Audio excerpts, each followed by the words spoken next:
माता पिता के लिए अपनी बेटी का उज्जवल भविष्य हमेशा से ही चिंता का विषय रहता है। उसके स्कूल का चयन करते समय हम 10 जगहों पर पूछताछ करते हैं, ट्यूशन क्लासेस में डालने के लिए सलाह मशवरा करते हैं, आगे की पढ़ाई के लिए बेहतरीन कॉलेजेस की इंफॉर्मेशन इकट्ठा करते हैं। इन जगहों पर तो उसके जीवन का कुछ ही समय बीतने वाला है, लेकिन जिस घर में हम उसे ब्याह कर देने वाले हैं, जहां उसकी आगे की सारी जिंदगी गुजरनी है, जो उसका जीवन साथी बनने वाला है, जिसके साथ विवाह जैसा जन्म जन्म का बंधन बनने वाला है, उस अहम रिश्ते की जानकारी में क्या देखा जाता है? लड़के की हाइट, लड़के की आमदनी, उसका हेल्थ सर्टिफिकेट, क्या इतनी जानकारी काफी है?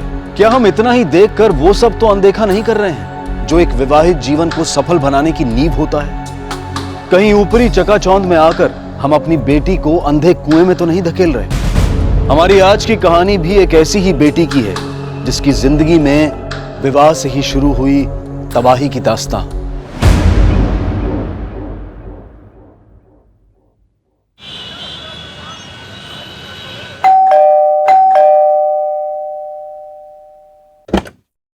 जी नमस्ते, मानसी और अजय हैं? भैया, भाभी, आपसे कोई मिलने आया है।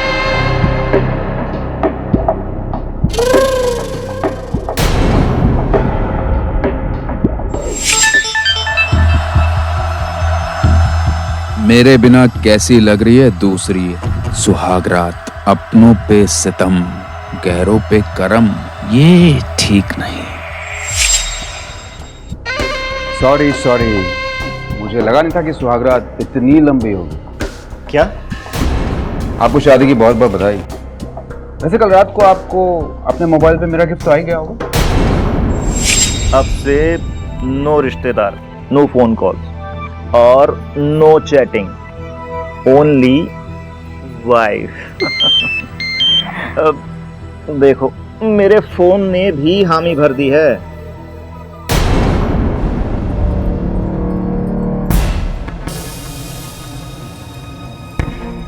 क्या हुआ अजय? क्या है ये?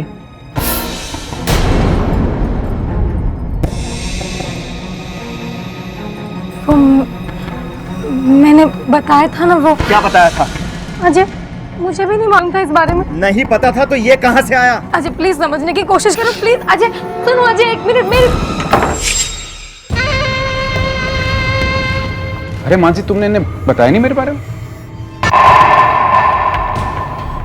ओहो, हाय, आई एम सूरज। क्या बकवास है ये? Get out! अरे मुझे एक सवाल तो पूछने दो। मानसी, इसमें और मुझमें बेहतर कौन है? दिक्कत नहीं हो ना? Get out! Mansi, get out!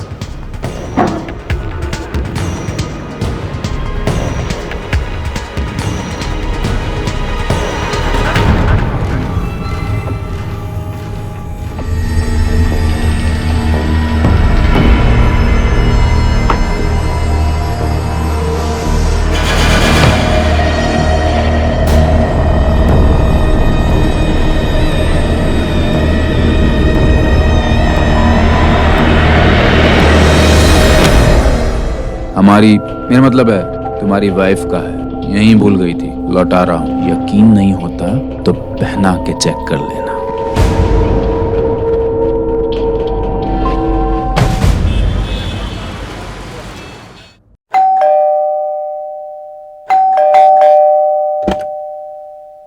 क्या हुआ गीता? अचानक क्यों बुला लिया? आप आइए मेरे साथ। कोई ये डीवीडी दरवाजे पर रख कर गया था।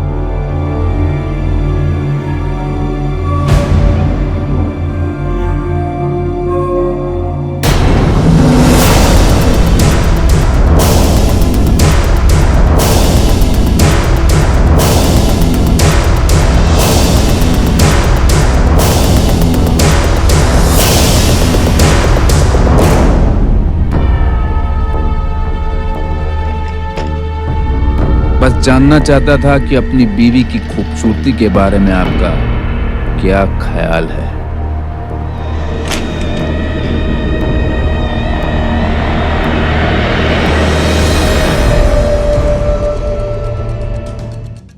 अरे कहीं जा रहे हैं? मैं नहीं जा रहा हूं, तुम जा रही हो। तुम जाओ यहां से, प्लीज लीव। हाँ जी प्लीज अजय, अजय मैं तुम्हारे हाथ जोड़ती हूँ अजय, प्लीज ऐसा मत करो, प्लीज समझने की कोशिश करो अजय। सूरज मेरी जिंदगी हराम कर देगा। तो क्या करूं मैं? पहले पता होता तो ये झमेला ही ना लेता। कैसे बता कि मुझे कहाँ मालूम था कि वो इस कदर गिर जाएगा। उस आदमी से छुटकारा पाने के लिए कुछ ना कुछ तो मुझे करना ही पड़ेगा। प्लीज अजय, नहीं अजय प्लीज, अजय ऐसा मत करो अजय। क्यों मानसी की दूसरी शादी भी आखिरी सांसें गिन रही है। इस रिश्ते को पनपे हुए अभी 1 महीना भी नहीं हुआ था। मानसी का पहला पति सूरज आखिर उससे क्या चाहता है? पति पत्नी के बीच के निजी रिश्ते की गरिमा को वो क्यों तार तार करने पर तुला है? आखिर उसका इरादा क्या है? और मानसी ये सब बर्दाश्त क्यों कर रही है? कहीं उसकी खामोशी में कोई गुनाह तो नहीं छुपा है? और अतीत का ये रिश्ता टूट कर भी अब तक टूटा क्यों नहीं है? उम्मीदें मुरझा गई थी, पर दर्द के कांटों की चुभन अब भी सीने में बाकी थी। और अब जो होने वाला था वो कल्पना से भी परे था। सर, ये मेरी बेटी मानसी है। पिछले 2 दिनों से लापता है, पता नहीं कहाँ चली गई, कुछ बता के भी नहीं गई और कोई फोन भी नहीं किया। सर, कोई परेशानी थी? वो 1 महीने पहले ससुराल से आई थी, इन दोनों के बीच कुछ खटपट हो गई थी। वो सर हमारे बीच में प्रॉब्लम्स चल रही थी, इसलिए वो मैके चली गई थी। प्रॉब्लम की कोई खास वजह? जी, सूरज मानसी का पहला पति। मानसी की सेकंड मैरिज थी? ऐसा क्या करता था उसका पहला पति? सर बहुत ही गंदा आदमी है, उल्टे सीधे मैसेजेस भेजता है, गंदी तस्वीरें भेजता है। सर, बहुत परेशान करता था वो मेरे बच्चे को। उसी से तंग आके मानसी ने उससे तलाक ले लिया, लेकिन उसके बाद भी वो कमीना चुप नहीं बैठा, हमेशा धमकाता रहता था उसे। पुलिस कंप्लेंट क्यों नहीं की? सर मानसी तैयार नहीं थी। जुर्म के बीच जब दिखाई दें तभी मसल देना चाहिए। है, आप बाहर जाके कंप्लेंट लिखवाइए। तो इनके घर के आसपास पता करो, तब तक मैं इस सूरज की खबर लेता हूं।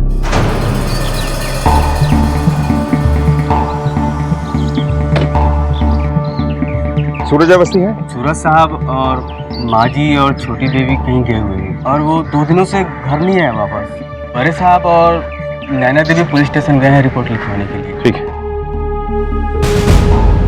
यही है आपका बेटा? जी। क्या नाम बताया? सूरज। कब से गायब है? अब सर आप लोग यहाँ पे? हाँ पांडे, एक केस के सिलसिले में सूरज को ढूंढ रहा हूँ। क्या काम है आपको मेरे बेटे से? आपके बेटे के खिलाफ किडनैपिंग का केस दर्ज है कहाँ आपका बेटा? जी वो 2 दिन से उसका कोई फोन आया नहीं, साथ में अपनी माँ और बेटी को भी ले गया है। 12 जुलाई से गायब है? जी। 12 जुलाई से मानसी भी गायब है। उसकी माँ और उसके पति ने केस दर्ज कराया है सूरज के खिलाफ। सर वो औरत बकवास कर रही है, मेरा बेटा ऐसा नहीं, वो 1 नंबर की चालाक औरत है सर। सर उसी ने गायब किया होगा मेरी बीबी, बेटा और पोती को। पापा प्लीज, वे पर खामखा इल्जाम लगा रहे हैं। अरे तू चुप कर, पता नहीं उस औरत ने क्या जादू किया इसके ऊपर, जब देखो उसकी तरफदारी करते रहती है। सर आप मेरी बात मानिए, आप उसको कैसे भी करके गिरफ्तार कीजिए, आपको सूरज, शांति और रीनी भी मिल जाएंगे। हमें जो करना है हम कर लेंगे, आपके सुझाव की जरूरत नहीं। पांडे सर, इस केस से रिलेटेड सभी डॉक्यूमेंट चाहिए मुझे। I am taking over. Yes sir. Sir मामला कुछ ज्यादा ही पेचीदा है, दोनों फैमिली एक दूसरे के ऊपर आरोप लगा रही है। फैमिलीज 2 नहीं 3 है गौतम, अजय की, मानसी की और सूरज की।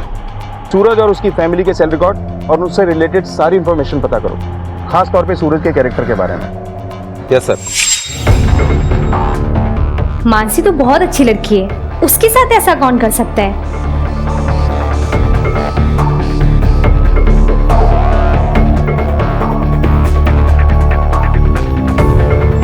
सर कहना तो नहीं चाहिए, लेकिन सूरज सर अपने आप को भगवान मानते हैं। अपने एम्प्लॉयज को भेड़ बकरियों की तरह ट्रीट करते हैं, कभी भी कहीं भी किसी की बेइज्जती कर देते हैं और किसी को भी जॉब पे से निकाल देते हैं। अपने एम्प्लॉयज के लिए उनका बिहेवियर बहुत ही खराब है। सर ऑफिस की बातें तो मुझे ज़्यादा नहीं मालूम, लेकिन अगर कोई भी उनकी बात काट देता तो उन्हें बहुत गुस्सा आ जाता था। सूरज और मानसी के संबंध कैसे थे? उस दिन आपके पिताजी मानसी के बारे में कुछ कह रहे थे। सर आप मेरे पिता की बातों पर तो बिल्कुल मत जाइए, वो हमेशा से भैया को ही सपोर्ट करते थे। असल में भाभी ने भैया का नहीं, भैया ने भाभी का जीना दूभर कर दिया था, इसलिए वो चली गई। लेकिन डाइवोर्स के बाद भी सूरज ने मानसी का पीछा नहीं छोड़ा। अगर मानसी इतना ही तंग थी तो उसने पुलिस कंप्लेंट क्यों नहीं की? सर वो ऐसा नहीं कर सकती थी। भैया ने उनकी बेटी रीनी को अपने पास रख लिया था, उन्हें इमोशनली ब्लैकमेल करता था। उन्हें तलाक तो मिल गया था पर आज़ादी नहीं मिली थी। आप जानती थी कि सूरज मानसी को तंग करता है? जी। तो आपने भी पुलिस को इन्फॉर्म करना जरूरी नहीं समझा? सर मैं ऐसा नहीं कर सकती थी। अगर भैया को पता चलता तो वो मेरे और समीर की जिंदगी भी हराम कर देते। समीर कौन? मेरे हस्बैंड। आपकी मानसी से लास्ट बात कब हुई थी? 12 जुलाई को। यानी जिस दिन वो गायब हुई। जी। क्या बात हुई थी? वही सब जो वो अक्सर किया करती थी, रीनी की बातें, माँ की, भैया की बातें, बस यही सब। ठीक है, आप जा सकती हैं। सर कॉल डेटा के मुताबिक उस दिन सूरज ने मानसी को कॉल किया था। 1 मिनट 42 सेकंड बात भी हुई थी। उसके कुछ देर के बाद मानसी ने नैना को कॉल किया। मानसी को कॉल तो आया था लेकिन उसने ऐसी कोई खास बात नहीं बताई। पर सर सूरज के कॉल के बाद मानसी ने नैना को कॉल क्यों किया? कहीं सूरज ने ही तो मानसी को गायब नहीं किया है? हो सकता है, लेकिन वो अपनी माँ और बेटी को क्यों गायब करेगा? तो फिर मानसी? अजय और मानसी दोनों सूरज से तंग आ चुके थे। मानसी का दूसरा रिश्ता भी संकट में था। कहीं मानसी नहीं तो ये सारा प्लान नहीं रचा?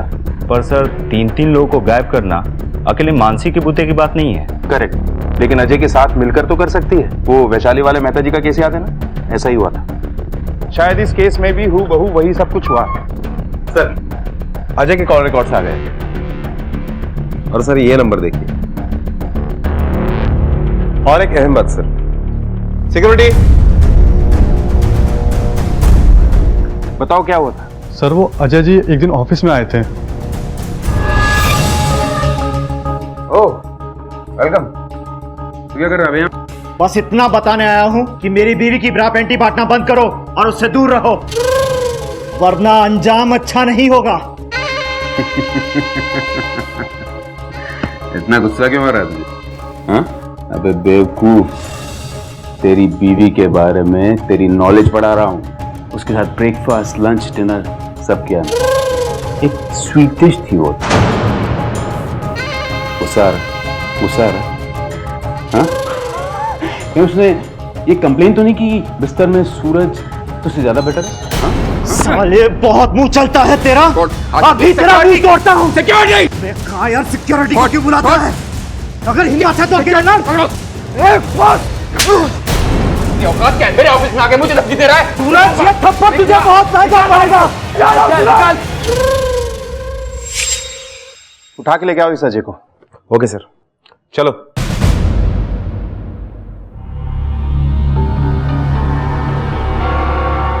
सूरज, शांति और रिनी कहाँ हैं? क्या किया उनके साथ? मैं भला कुछ क्यों करूंगा उनके साथ? बदला लेने के लिए। तू और मानसी तंग आ गए थे सूरज से, इसलिए तुम दोनों ने उसे रास्ते से ही हटा दिया। बता क्यों अगवा किया उन्हें और कहां रखा है? सर आप कुछ भी बोले जा रहे हैं, मैंने ऐसा कुछ भी नहीं किया। ये कॉल रिकॉर्ड्स हैं और इनसे साफ साफ जाहिर है कि तुम दोनों के बीच में बात होती रहती थी और एक बार तो तुम दोनों की लोकेशन भी एक ही पाई गई। सर मैं मानता हूं कि मैंने सूरज से एक बार बात की थी, लेकिन सिर्फ उसे समझाने के लिए कि वो इस तरह अपनी जिंदगी बर्बाद ना करे और मेरी और मानसी की लाइफ से दूर रहे। लेकिन जब वो नहीं माना तो मैंने उससे सामने जाकर बात करने की कोशिश की और उसने तुम्हारी धुलाई कर दी। उसी दिन तुम्हारी मानसी से भी बात हुई थी, करीब आधा घंटा। क्या बात हुई थी? कुछ नहीं, इस घटना को लेकर लड़ाई हो गई थी उससे। तुम्हारा अपमान तुमसे बर्दाश्त नहीं हुआ और तुमने उसे अपने रास्ते से हटा दिया। क्यों किया ऐसे? सबके सामने पीट कर तुम्हारी बेइज्जती कर दी थी इसीलिए? मैंने ऐसा कुछ नहीं किया। मैं उसको मारकर अपने को गंदा क्यों करूं? पुलिस वाले कोई श्रोता नहीं है कि जो भी बकेगा उस पर विश्वास कर लेंगे। यहां तब तक सुलाओ इसे जब तक नरम ना पड़ जाए।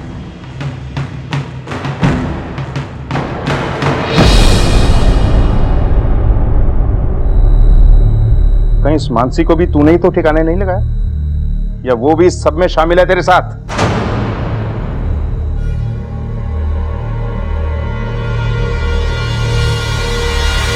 कामयाबी का नशा जब सर पर चढ़ता है तो पैदा होता है अहंकार और इंसान अपने आप को खुदा समझने लगता है। सूरज के अहंकार का तूफान अपने साथ न जाने क्या क्या ले जाए, ये तो आने वाला वक्त ही बताएगा। ठीक है पांडे, कुछ भी लीड मिलती है मुझे फौरन बताओ। सर सर काफी अच्छी तरह से पूछताछ की, लेकिन ये अजय एक ही रट लगाए हुए है।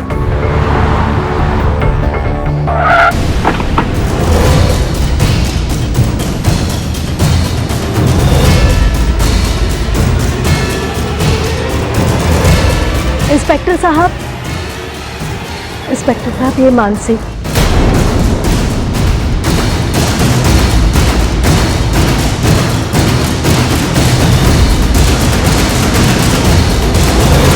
मानसी जी, अब तक कहाँ थे आप?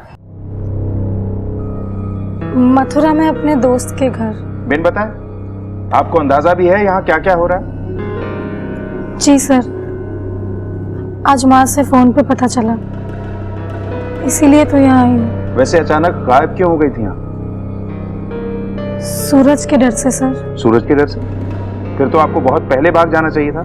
वो तो एक अरसे से परेशान कर रहा है ना आपको। जी सर। वो ऐसा है, शादी से पहले आपको पता नहीं था? नहीं सर, शादी के बाद मुझे एहसास हुआ कि मैंने शादी सूरज से नहीं, डर से कर ली थी।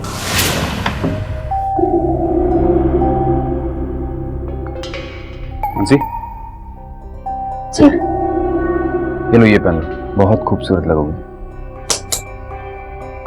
लो। मुझे लाल रंग पसंद नहीं है। ठीक है, तुम्हें काला पसंद है ना? हाँ, नो प्रॉब्लम, इसे काला कर देते। ठीक, क्या करें आप?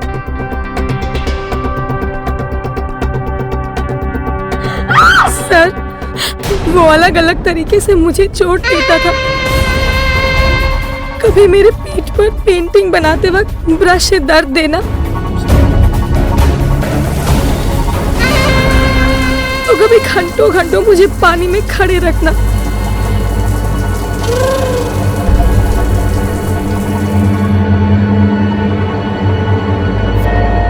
एक बार तो उसने अपने दोस्तों के सामने मुझे जबरदस्ती ड्रिंक पिलाई। चल शुरू हो जा। और एक बार उसने हद ही पार कर दी। नहीं करेगी? तू ऐसे नहीं मानेगी। सूरज, क्या करे? हाँ छोड़ मेरा, देख इसके साथ क्या करता हूँ मैं।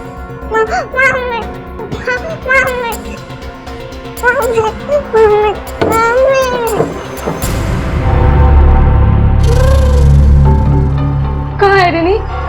रिनी कमरे में आराम कर रही है। जब तक जैसे मैंने कहा वैसा नहीं होगा तो रिनी कमरे से बाहर नहीं निकलेगी, समझी तू? प्लीज सूरज, ऐसा मत करो, ऐसा मत करो।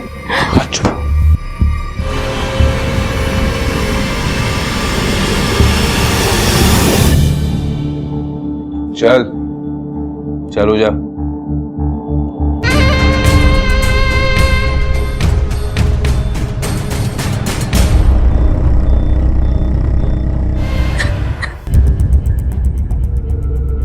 आप सोच भी नहीं सकते सर, उसने मेरे साथ क्या क्या किया है। तो पुलिस कंप्लेंट क्यों नहीं की? नई नई शादी हुई थी तो उसका ऐसा वायलेंट रूप नहीं था, लेकिन मेरी बेटी रिनी के जन्म के बाद वो उसे लेकर धमकाने लग गया। घर में आपकी मदद किसी ने नहीं की? माँ जी और नैना की हमदर्दी थी मेरे साथ, लेकिन वो भी क्या करती सर। सूरज की तानाशाही पूरे घर पे थी, लेकिन सर जब मुझसे नहीं रहा गया तो मैंने घर छोड़ दिया। लेकिन उसने आपको नहीं छोड़ा, और जब आपसे रहा नहीं गया तो अजय के साथ मिलकर उसे गायब कर दिया। लेकिन अपनी सास और अपनी बेटी को क्यों? ये क्या कह रहे हैं आप सर? आपको लगता है कि सूरज को मैंने गायब किया? सर मैं भला अपनी ही बेटी को और माँ जी को क्यों गायब करूंगी? इसका जवाब तो आप दे सकती हैं, या फिर वो अजय। मुझे कुछ नहीं पता, और अजय ने कुछ नहीं किया है। वो बेचारा मेरा भला करने गया था, लेकिन वो खुद फंस गया। ठीक है, आप जा सकती हैं, लेकिन आगे से किसी के डर से भागने से पहले जरा पुलिस स्टेशन को याद कर लीजिएगा। पता, इनकी फ्रेंड का एड्रेस लो, वेरीफाई करते हैं।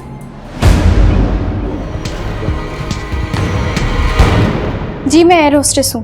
उस दिन जब मानसी का कॉल आया तो मैं दिल्ली एयरपोर्ट पर थी। उसने कहा कि वो मथुरा जा रही है, मेरे घर रुकना चाहती है। मैंने कहा ठीक है, चाबी मेरे पड़ोस में है, ले लेना। दीक्षा जी, आप इंश्योर कर सकती हैं कि उस रात वाकई मानसी आपके यहाँ रुकी थी? सर मैं श्योर तो नहीं हूँ कि वो यहाँ रुकी थी या नहीं रुकी थी, क्योंकि उस वक्त मैं फ्लाइट में थी। हाँ, पर उसने चाबी ज़रूर ली थी और 2 दिन बाद लौटाई भी थी, मेरी नेबर ने मुझे बताया। आप अपनी नेबर को बुला सकते हैं? सर इस वक्त तो वो घर पर नहीं है। ठीक है, अपना आईडी कार्ड दिखाइए और ऑफिस का नंबर दीजिए। Sure sir. वेरीफाई करो। जी सर। सर, मानसी का यहाँ रहने का एलिबाई अच्छा तो है, लेकिन परफेक्ट नहीं है। कहीं ऐसा तो नहीं कि ये मानसी सारे खेल खेल रही है? Let's see. हाँ पांडे बोलो। क्या मथुरा रोड पर?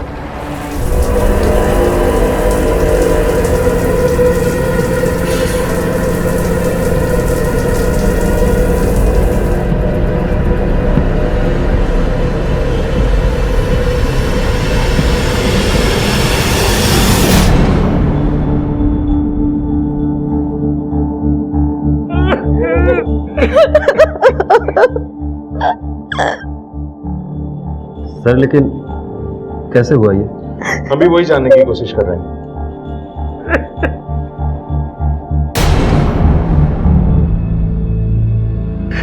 इसी ने मारा है मेरे बच्चे को।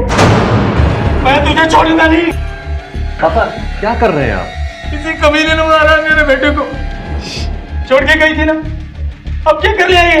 मैंने आपके बेटे के साथ कुछ नहीं किया, लेकिन इसके मरने का गम भी नहीं है मुझे। मैं यहाँ आई हूँ क्योंकि मुझे बुलाया गया है, पर मुझे अभी माँ और रिनी की बहुत फिक्र है। सर, गिरफ्तार कर लीजिए, इसी ने मारा है सूरज को। 1 मिनट, ये क्या तमाशा लगा रखा है? आप लोग बाहर जाइए, बॉडी पोस्टमार्टम के बाद आप लोगों को मिल जाएगी। चलिए जाइए बाहर। सभी की परेशानियों का सबब बनने वाला सूरज अब डूब चुका था। जहां एक तरफ उसकी जिंदगी के वाकयात कई सवाल लिए खड़े थे, वहीं उसकी मौत भी कई सवालों से घिरी थी। पुलिस की नजरों में यह महज एक कत्ल नहीं था, बल्कि एक सोची समझी साजिश थी। मगर किसकी? इस मौत ने तहकीकात की कई दिशाएं खोल दी। सूरज के मर्डर स्पॉट से पांडे की कोई अपडेट नहीं आई। इतना टाइम क्यों लग रहा है? नैना जी, आपके भाई की पोस्टमार्टम रिपोर्ट आ चुकी है। उनकी मौत पीठ में चाकू घोंपने की वजह से हुई। आपको किसी पे कोई शक है? अच्छा ये बताइए, मानसी अपनी मर्जी से अपनी बेटी को छोड़ के गई थी या उसे ऐसा करने के लिए फोर्स किया गया था? भाभी कभी रीनी को छोड़ना ही नहीं चाहती थी। इस बात को लेकर उन दोनों में काफी बहस भी हुई थी। भैया ने उसे धमकी दी थी कि अगर वो रीनी को अपने साथ ले जाने की कोशिश करेगी तो वो उसे मार डालेंगे। इसके चलते वो रुकने को भी तैयार हो गई थी। वो तो बेटा तुम रीनी की फिक्र मत करो, हम है ना उसे यहाँ संभालने के लिए। तुम्हें आजादी मिल रही है, ले लो, नहीं तो ये सूरज तुम्हें यहाँ ना चैन से जीने देगा और ना ही मरने देगा।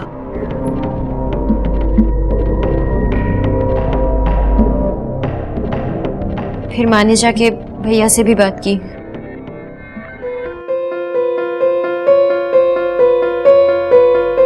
लो बेटा चाय। देखो बेटा, कुछ नहीं होगा, जाने दो उसे। रिनी तो तुम्हारे पास है ना, और तुम्हें क्या लगता है कि वो रिनी के बगैर बहुत ज्यादा दिन तक रह पाएगी? नहीं बेटा, बछड़ा जहां पे होता है ना, गाय घूम फिर के वहीं आती है, और वो भी एक ना एक दिन जरूर तुम्हारे पास आएगी। लेकिन अभी जाने दो। तो आपके कहने का ये मतलब है कि डिवोर्स का डिसीजन मानसी का ही नहीं, आपकी माँ का भी था। तो मानसी के सारे डिसीजंस आप लोग लिया करते थे? सूरज भैया ने मानसी भाभी को जिंदा लाश बना दिया था। हमारे बिना वो बेचारी एक कदम नहीं ले पाती थी। डिवोर्स के बाद भी वो हमसे बहुत बातें करती थी, लेकिन माँ की बहुत क्लोज थी, एकदम बड़ी बेटी की तरह। आपकी बात होती थी सूरज से? नहीं सर, सोते हुए शेर को जगाने का साहस मुझ में नहीं था। हाँ, माँ जी बहुत अच्छी हैं। नैना को, मानसी भाभी को काफी सपोर्ट किया उन्होंने। मानसी से कैसे ताल्लुकात थे आपके? ज्यादा बात नहीं होती थी सर, दरअसल मैं ही अवॉइड करता था उनको, सूरज भैया के कारण। ये तो वहां से दूर रहना ही पसंद करते थे। क्यों? दरअसल हमारे घर के हालात बहुत अलग हैं सर, तरस आता था इन औरतों के ऊपर।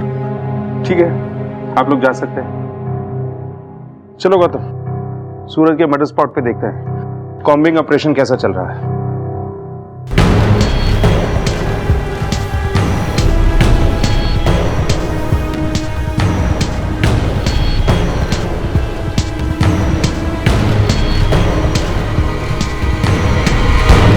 क्या अपडेट है पांडे? सर अभी तक कुछ भी नहीं मिला।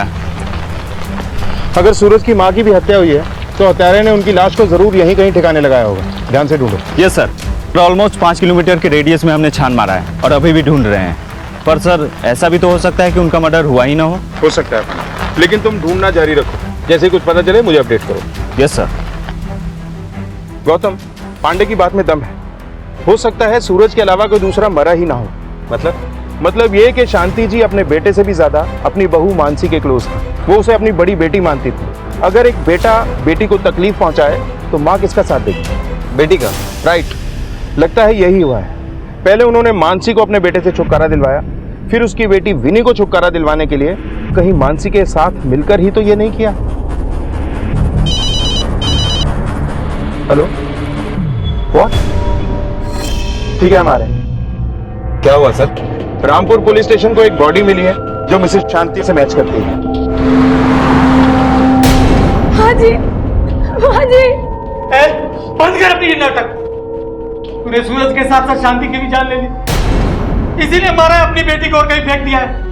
बस कीजिए पापा, बस कीजिए। माँ को खोने के बाद भी आप नहीं सुधरे। एक्सक्यूज मी प्लीज, आप लोग ये झगड़े बाहर जाके कीजिए। जाइए यहाँ से।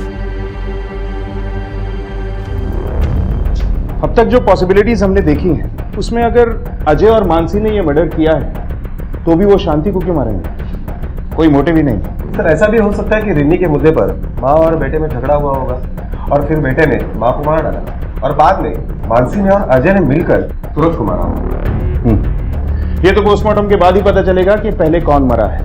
और हाँ, वो बच्ची हमें अभी तक नहीं मिली है, उसका मिलना हमारे लिए बहुत जरूरी है। हो सकता है कि केस की कोई अहम कड़ी उससे पता चले। ऐसा करो कि न्यूज़पेपर में ऐड दो और उस जगह पे पोस्टर्स भी लगवाओ जहां हमें सूरज और उसकी मां की लाश मिली। ये सूरज की लाश मिलने के बाद अजय मानसी के घर पर 2 बार गया था। उठा के लाओ उसे। Okay sir. सुना है आजकल फिर तू मानसी के घर के चक्कर लगाने लगा है। कल तक तो तुझे मानसी नहीं चाहिए थी। सच में नहीं चाहिए थी या नाटक कर रहा था हमें घुमाने के लिए? सर ये आप क्या कह रहे हैं? वही कह रहा हूं जो तू समझ रहा है। बता, क्यों मारा सूरज को? सर मैंने सूरज को नहीं मारा, बल्कि जिसने भी सूरज को मारा है मैं उसे थैंक यू कहना चाहूंगा। मानसी से मुझे कभी कोई शिकायत नहीं थी, वो तो सूरज ने हमारा जीना हराम कर रखा था। मानसी, इसलिए मुझे बेहतर कौन है बिस्तर में? मैं हूं ना। घर तो घर, ऑफिस में भी तंग करता था और मानसी अपनी बेटी के डर से कुछ भी करने को तैयार नहीं थी। इसलिए मैंने मानसी से दूर रहने का फैसला कर दिया था। लेकिन अब जब सूरज ही नहीं है तो मुझे कोई प्रॉब्लम नहीं है। देखा जी, जो तू बोल रहा है ना, अगर उसमें जर्रा बराबर भी झूठ निकला तो बाकी की जिंदगी जेल में एड़ियां रगड़ते हुए गुजारेगा। सर, लालमोहन और नैना आइए।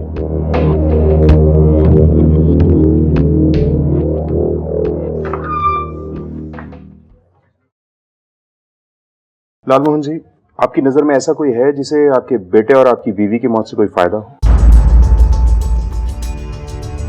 मुझे समझ में नहीं आ रहा है सर कि मेरे बेटे और मेरी बीवी को किसने मारा होगा। सूरज किसी की सुनता भी तो नहीं था। कोई बिजनेस राइवलरी या फिर कोई पर्सनल दुश्मनी? कोई हिम्मत ही नहीं करता था सर, किसी को अपने सामने खड़ा कहाँ होने देता था वो। और अगर कोई कोशिश करता भी तो उसकी जड़ें काट के फेंक देता। बकवास बंद कर लेना, मर गया है वो। अब तुम उसकी बुराई मत करो। और वो गलत ही क्या था? वो एक कामयाब बिजनेसमैन था। उसने कहा था ना मुझसे राय लिया करो। मतलब? सर इसके और इसके पति को बिजनेस का कीड़ा था। एक बार अरे नैना, खाना खा लो बेटा। नहीं खाना। इतने गुस्से में क्यों? क्या हुआ है बेटा? गुस्सा नहीं करूँ तो और क्या करूँ? मैंने अपने स्टार्टअप के लिए एक जमीन देखी थी और उसके लिए फाइनेंसेस भी मिल गए थे। लेकिन आज जब मैं वो जमीन खरीदने गई तो वो बिक चुकी थी और मेरे फाइनेंसर्स भी बैकआउट हो गए हैं। अरे तो इसमें इतनी बड़ी कौन सी बात है बेटा, ये सब तो होते रहता है। हाँ ये सब होते रहता है, लेकिन जब ये करने वाला खुद आपका भाई हो तो? क्या मतलब है तुम्हारा? वो जमीन भैया ने खरीद ली है ताकि मैं अपना स्टार्टअप शुरू ना कर सकूं। क्या कह रही हो तुम? सूरज, क्या ये सच कह रही है? नहीं माँ, वो डील मैंने पहले ही फाइनल कर ली। अब फाइनेंसेस का मुझे पता नहीं। झूठ मत बोलिए आप, मैंने पता करवाया है। वो जमीन भैया ने दुगनी कीमत पर खरीदी है और तो और इन्होंने जाके मेरे फाइनेंसर्स को धमकाया भी ताकि वो लोग बैकआउट कर जाए। देखो, मुझे यहाँ किसी को भी कोई भी एक्सप्लेनेशन देने की जरूरत नहीं, समझी तुम? लेकिन मुझे एक्सप्लेनेशन चाहिए। ऐसा क्यों किया आपने? खबरदार अगर मेरे सामने आवाज ऊंची की तो और मेरे सामने कोई सवाल किया तो अपनी औकात में रह, समझी तू? और नहीं रह सकती ना, get lost from here, get lost. खाना खाइए आप लोग।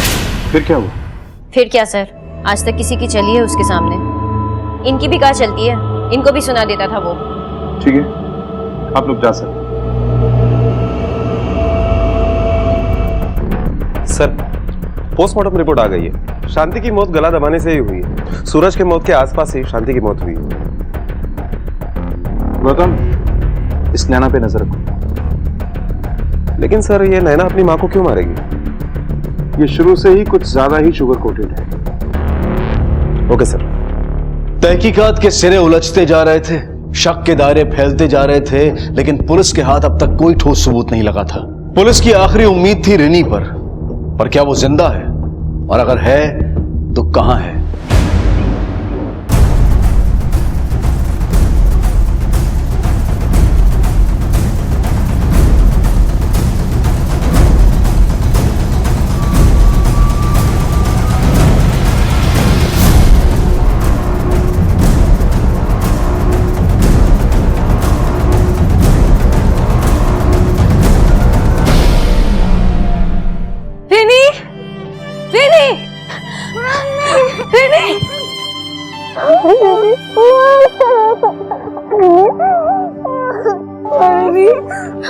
मेरी बच्ची, कहाँ चले गए थे आप?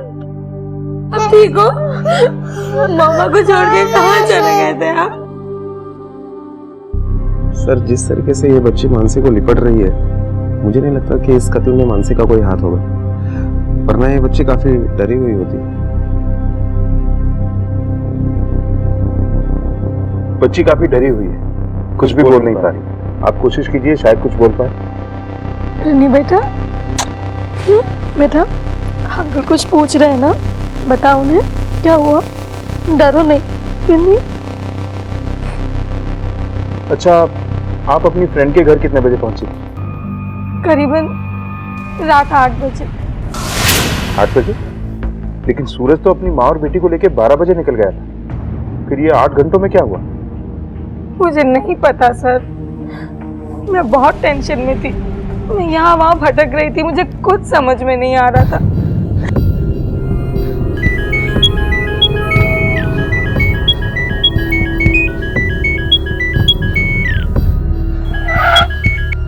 हेलो, कौन बोल रहा है? दिल से तो निकाल दिया, दिमाग में तो रहने दो। सूरज, क्यों फोन किया तुमने? मैंने एक पेपर पे क्या साइन कर दिया, तुमने तो अपनी जिंदगी से बेदखल कर दिया मुझे। सूरज, तुम मुझे अपनी जिंदगी अपने दिमाग से क्यों नहीं निकाल देते? मैं तो निकाल दूंगा मानसी, लेकिन ये कैसे निकालेगी? नहीं बेटा, मम्मी बात करना चाहती है आपसे, बात करो। लो मम्मी, रिनी, आपको बाले हो, मुझे आपकी याद आ रही है। बेटा, बहुत प्यार करती है ना तू अपनी बेटी से। देखता हूँ तू उसे बचाने के लिए क्या कर सकती है। या तो तू मेरे साथ वापस आएगी या तो तेरी बेटी की लाश। हेलो सूरज, हेलो सूरज, हेलो। एक पल के लिए तो मैंने सोचा कि मैं उस घर में वापस चली जाऊं, बर्दाश्त कर लूं सब कुछ अपनी बच्ची के लिए। मैंने सोचा मैं नैना से इस बारे में डिस्कस करूं। हाँ, मैंने आपको बताया तो था कि उस दिन शाम को मानसी भाभी का फोन आया था। मगर आपने मुझे ये बात नहीं बताई कि वो वापस घर आना चाहती थी, लेकिन आपने उसे भागकर कहीं छुप जाने की राय दी। कैसे बताती? मैंने मानसी भाभी से वादा किया था। आपके अलावा किसी और को भी पता थी ये बात? मतलब गलती से किसी को बता दिया हो या डिस्कस किया हो? नहीं, किसी से नहीं। उस दिन जब मानसी का फोन आया और उसने मुझसे ये सब बताया तो मैं भी डर गई थी। मुझे कुछ समझ में नहीं आ रहा था कि मैं क्या करूं। तो मैंने उसे होल्ड पे रख के समीर से डिस्कस किया। वो मेरे बगल में ही बैठे थे। उन्होंने ही कहा कि मानसी को बोलो कि कुछ दिन के लिए अपनी एक दोस्त के घर चली जाए और ना किसी से कांटेक्ट करे, ना किसी से मिले। समीर यानी आपके हस्बैंड? जी। अरे सर मेरा कुछ लेना देना नहीं है सर।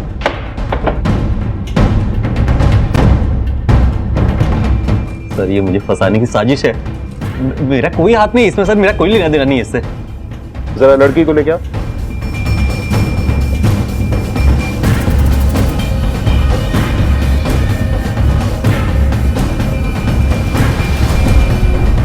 बेटा, ये वही गंदे अंकल है ना जिन्होंने आपको हर्ट किया था, आपके पापा और आपकी दादी माँ को मारा था?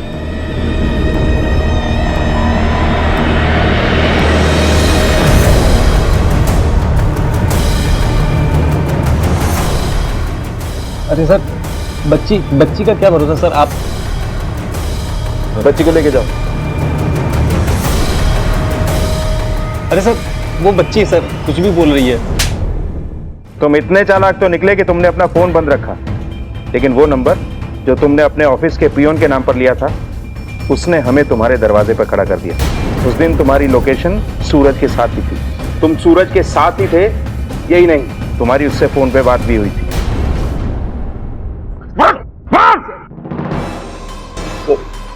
दरअसल सूरज की प्रॉपर्टी पर मेरी निगाह शुरू से ही खराब थी।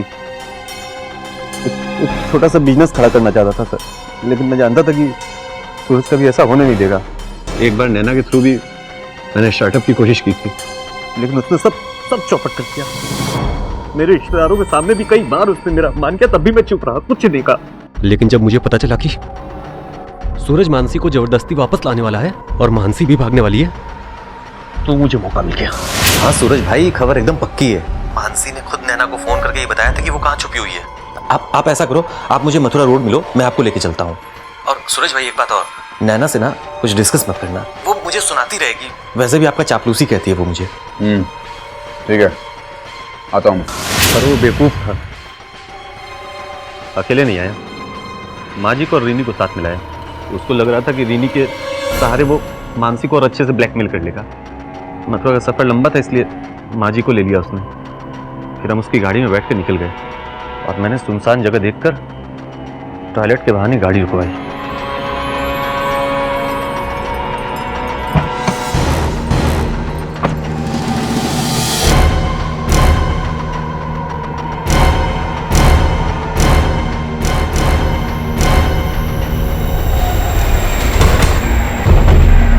माँ तुम ये रुको, मैं देख के आता हूँ। हाँ बेटा देखो।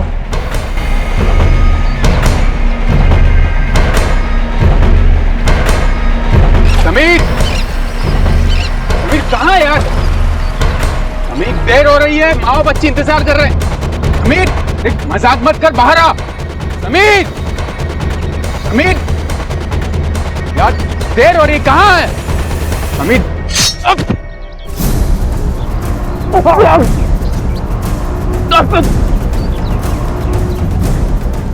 कहाँ चले गए?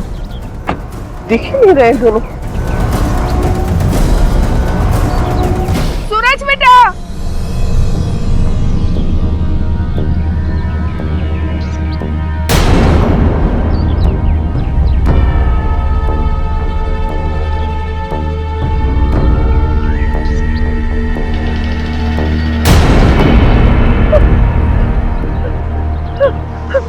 रीनी भाग यहाँ से, भाग रीनी भाग, छोड़ मुझे, छोड़, भाग। रीनी को मैंने बहुत ढूंढा पर वो मिली नहीं। फिर मैंने सूरज की लाश को जंगल में छुपा दिया और माँ जी की लाश को दूर ले जाकर फेंक दिया। अपराध के खेल में हमेशा सारे पासे सीधे नहीं पड़ते। इस मासूम बच्ची ने तुम्हें आइडेंटिफाई कर दिया।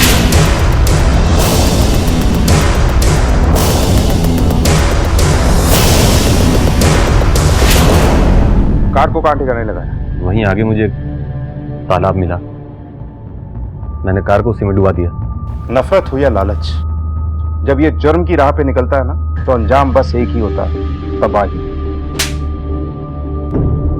शॉर्टकट से कामयाबी और दौलत पाने के चक्कर में अक्सर लोग ऐसा रास्ता चुन लेते हैं जो ना सिर्फ उन्हें अपने उद्देश्य से भटका देता है बल्कि गलत मंजिल पर भी पहुंचा देता है। अपनी मेहनत और मशक्कत से देर से ही सही पर सफलता मिलती जरूर है, और अगर किसी वजह से ना भी मिले तो मन पर कोई बोझ नहीं होता, अपराध का कोई दाग नहीं होता। जिस सुख और समृद्धि के लालच ने समीर से ऐसे अपराध करवाए वो उसके कभी थे ही नहीं। अपनी कामयाबी के लिए उसने जो रास्ता चुना वो उसे जेल की सलाखों के पीछे ले गया। याद रखें, बलों में बल है अपना बल। दूसरों की दौलत पर नजर रखने से हमें सिर्फ मायूसी मिलेगी। हम जहां हैं, जैसे हैं, वहीं से शुरुआत करें, मेहनत करें, देर से ही सही पर सफलता जरूर मिलेगी। अब मैं अनूप सोनी आपसे विदा लेता हूं, फिर मुलाकात होगी अगले एपिसोड में जुर्म की एक और दस्तक के साथ। तब तक अपना और अपने परिवार का ख्याल रखें और देखते रहें क्राइम पेट्रोल डायल 100। सबक एक को सीख हम सबको। जय हिंद। नमस्कार, आदाब। क्राइम पेट्रोल के आज के इस एपिसोड में मेरा साथ दे रहे हैं मशहूर अभिनेता राजीव खंडेलवाल। राजीव, क्राइम पेट्रोल में आपका बहुत बहुत स्वागत है। Thank you so much Anup. मुझे बहुत खुशी है कि आज मैं इस शो पर हूँ, क्योंकि मैं जानता हूँ इस शो को पूरा हिंदुस्तान देखता है और इस शो ने हमारे देश में एक जागरूकता पैदा कर दी। I am really happy to be here. Crime patrol dial 100 के दिल्ली स्पेशल में आज का केस है दिल्ली में घटे एक ऐसे नरसंहार का जहां चंद ही मिनटों में 7 लोगों को मौत के घाट उतार दिया गया। एक आम इंसान की जिंदगी का एक आम दिन जब वो अपने परिवार के साथ कुछ खुशी के पल बिताने के लिए घर से बाहर निकलता है तो वो इस बात से पूरी तरह से अनजान होता है कि उसे आज मौत का सामना करना पड़ेगा।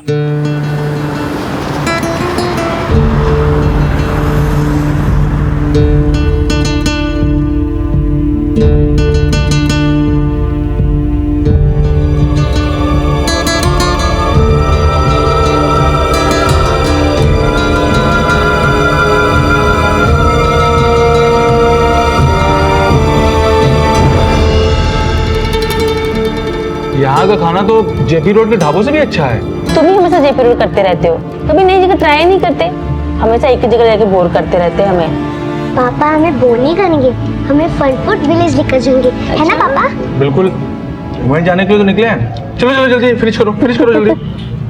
फिनिश पापा। खुशी।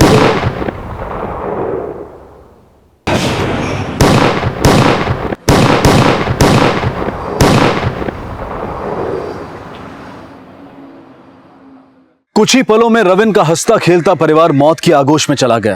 अचानक हुए इस हमले में 7 बेकसूर लोग मारे गए।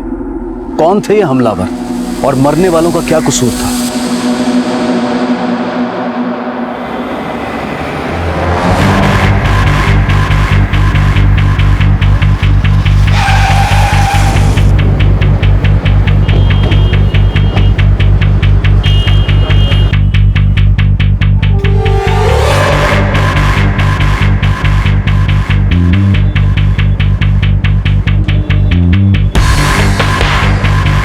बॉडीज को पोस्टमार्टम के लिए भेजो, इन्हें आइडेंटिफाई करवाओ और इनकी फैमिलीज को इन्फॉर्म करो। सर।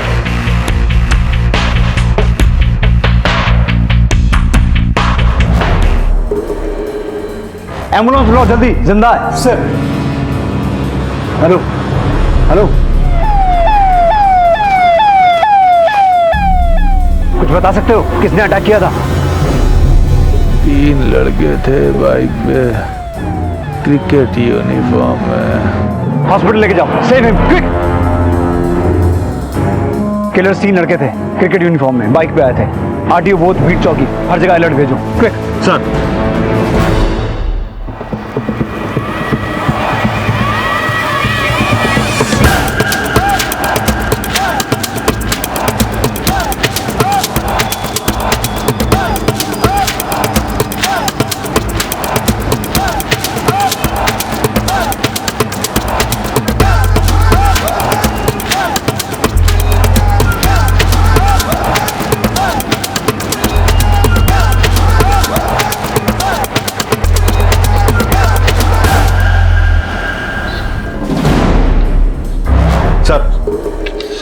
ये उन लोगों की लिस्ट है जो हादसे में मारे गए, और इस आदमी का नाम रविंद्र खन्ना है। इसके साथ इसकी बीवी और बेटी भी थी। विकासपुरी का रहने वाला है, फैमिली में और कोई भी नहीं है सर। इस फैमिली के अलावा ये जो लोग हैं ये कौन है? सर ढाबे के 2 वेटर्स के अलावा 3 लोग और थे जो खन्ना फैमिली के आगे वाली टेबल पर बैठे थे। पहला अश्विन दीवान बिल्डर्स का मालिक, दूसरा वरुण बलियान सोशल वर्कर, लेकिन सर तीसरे की बॉडी आइडेंटिफाई नहीं हुई है। वरुण बलियान, ये नाम कुछ सुना सुना सा लग रहा है। सर ये एकता पार्टी के प्रदेश अध्यक्ष धीरेन बलियान का छोटा भाई है। तो कहीं इन मर्डर्स के पीछे कोई पॉलिटिकल कनेक्शन तो नहीं है, या फिर कोई लैंड माफिया गैंग है? सर मुझे लग रहा है किलर्स के टारगेट पे वरुण, अश्विन या फिर उस तीसरे आदमी में से कोई एक है, या फिर ये तीनों। लेकिन फायरिंग में खन्ना फैमिली और ढाबे के लोग भी शिकार हुए। वर्मा, टारगेट पे खन्ना फैमिली भी हो सकती है। एक काम करो, ये जितने भी लोग हैं सबका बैकग्राउंड चेक करो, पता करो इनका आपस में कोई कनेक्शन तो नहीं है। Okay sir. और वो जो 3 किलर्स क्रिकेट यूनिफॉर्म में देखे गए थे, उनकी कोई इन्फॉर्मेशन मिली? नहीं सर, अभी कुछ पता नहीं चला है।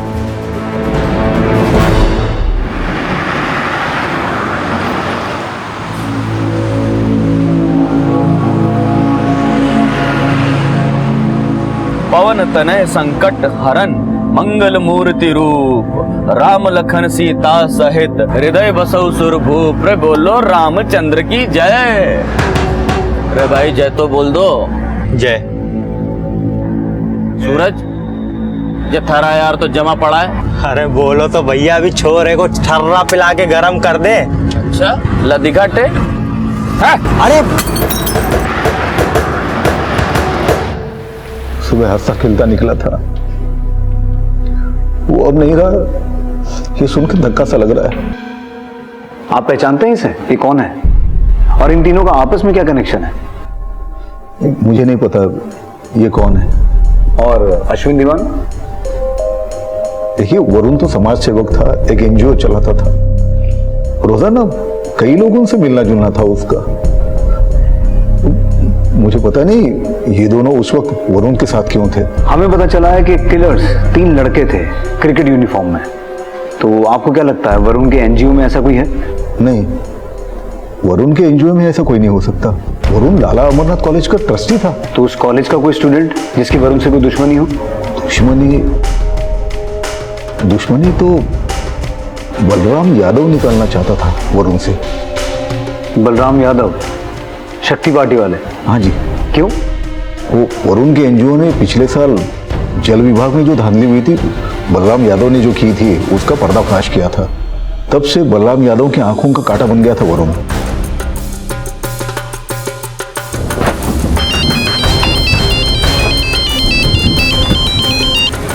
हाँ बोलो वर्मा। सर बिजवासन में एक लावारिस बाइक मिली है, और मुझे लगता है ये बाइक क्रिकेटर की यूनिफॉर्म में आए उन किलर्स ने यहाँ छोड़ी होगी।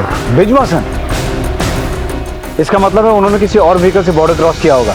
एक काम करो, हरियाणा पुलिस को तुरंत अलर्ट करो और राजस्थान पुलिस को भी। नजफगढ़ से बिजवासन, जहां जहां भी सीसीटीवी लगे हैं वहां से पता करो, शायद उनका चेहरा सामने आए। और वो जो बाइक मिली है पता करो किसके नाम पर रजिस्टर्ड है। Okay sir.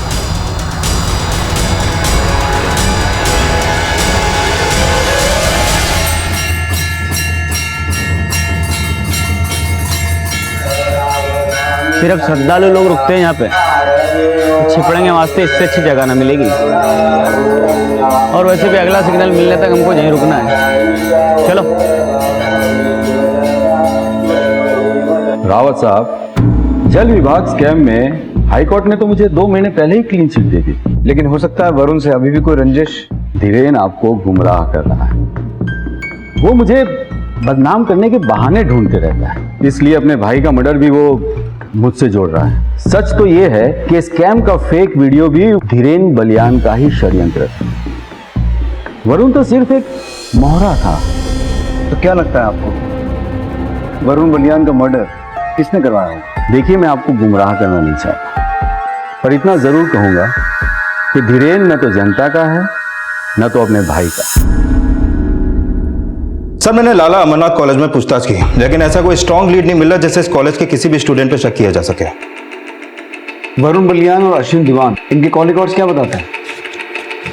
सर ये देखिए, सर ये दोनों पिछले 2 साल से कांटेक्ट में थे और वरुण का अश्विन के ऑफिस में भी जाना जाना था। तो फिर धीरेन ने अश्विन को पहचानने से मना क्यों किया? कहीं ऐसा तो नहीं है कि ये धीरेन अश्विन को भी जानता था और उस तीसरे आदमी को भी? एक काम करो वर्मा, धीरेन और बलराम, इन दोनों के कॉल रिकॉर्ड्स निकालो। हमें इनकी दुश्मनी का एंगल क्रॉस वेरीफाई करना पड़ेगा, और ये भी कि वरुण के अलावा अश्विन और उस तीसरे आदमी से इनका क्या कनेक्शन था। Okay sir. अच्छा वर्मा, अश्विन के कॉल रिकॉर्ड्स में कोई भी ऐसा आदमी नहीं है जो उस तीसरे आदमी को आइडेंटिफाई कर सके और इन मर्डर्स के मोटिव को समझने में हमारे काम आए? हाँ सर, एक नाम है जिससे हमें काफी कुछ पता चल सकता है। कौन? रोशनी चौटाला। ये पहले लैंड रेवेन्यू डिपार्टमेंट में थी और अश्विन ने लैंड क्लियरिंग में इसकी काफी हेल्प ली थी। सर ये दिल्ली महिला मंडल की मेंबर भी है। कापासाइडा में इसका संपर्क कार्यालय है, जहां से ये अनऑफिशियली रियल एस्टेट में डील करती है। हाँ विनोद। ओके, तुम सीसीटीवी फुटेज लाओ। सर एक पेट्रोल पंप की सीसीटीवी फुटेज में ट्रिपल राइडर क्रिकेटर्स कैप्चर हुए हैं। शायद ये वही किलर्स हैं।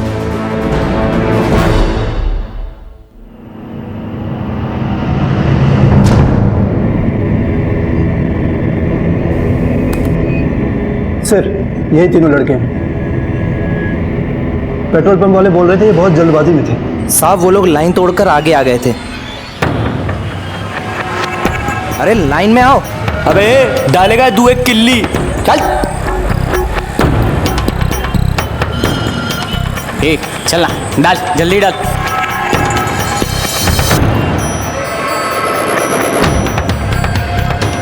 आंधी की तरह आए और तूफान की तरह चले गए। रविन खन्ना के बयान और इन तीनों के बिहेवियर से तो ये लगता है कि किलर सही होंगे, लेकिन सीसीटीवी के इस एंगल से इनका चेहरा ठीक से दिखाई नहीं दे रहा।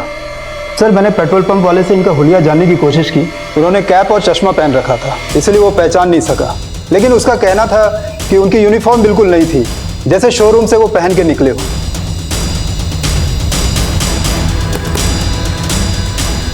पता करो इस ब्रांड की क्रिकेट गियर नजरगढ़ के आसपास किस किस स्टोर में बिकती है। शायद यहीं से इनका चेहरा सामने आए। तब तक मैं रोशनी चौटाला से मिलकर आता हूं।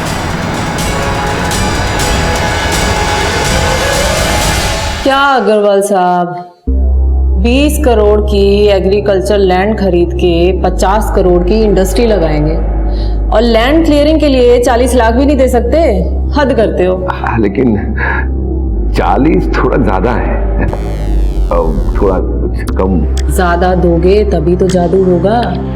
और वैसे भी ये 40 लाख आगे चल के आपके तो काम आने वाले हैं। भाई विधानसभा चुनाव जीतकर आप जैसे लोगों की तो सेवा करनी है कि नहीं? सो तो है। एक मिनट। हाँ बोल। रावत, ठीक है भेज दे भीतर। ज्यादा मत सोचिए अग्रवाल साहब, पैसा भेज दीजिए, काम हो जाएगा। ठीक है भिजवा देता हूँ। ये हुई ना बात।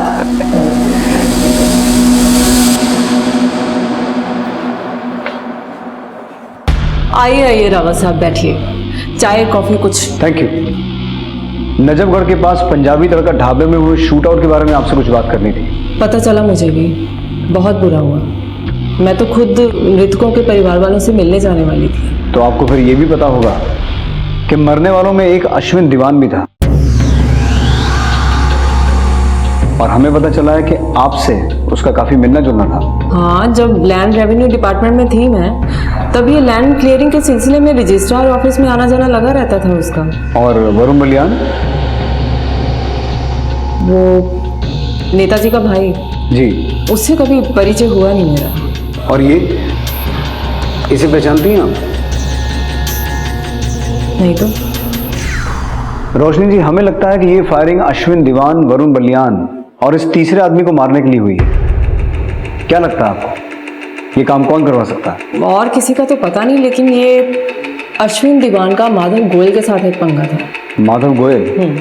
कैसा पंगा? देखिए रावत साहब, जब ये आउटर दिल्ली बसनी शुरू हुई थी, तब सबसे ज्यादा चांदी वहाँ के किसान जिम्मेदारों की हुई थी, और ये अश्विन दीवान उसी किसान परिवार से था।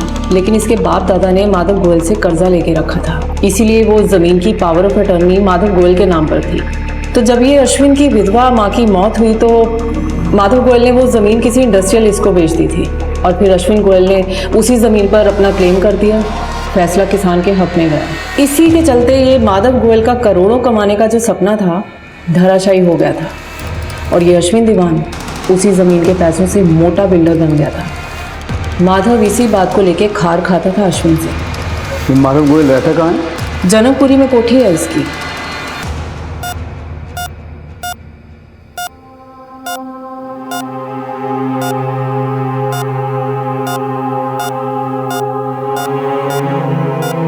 तरफ इस घटना का इकलौता चश्मदीद गवाह और विक्टिम रविन जिंदगी और मौत से जूझ रहा था, वहीं दूसरी ओर शक की सुई चारों ओर घूम रही थी। सब एक दूसरे पर शक जता रहे थे, लेकिन पुलिस के हाथ अभी कोई अहम सुराग नहीं लगा था।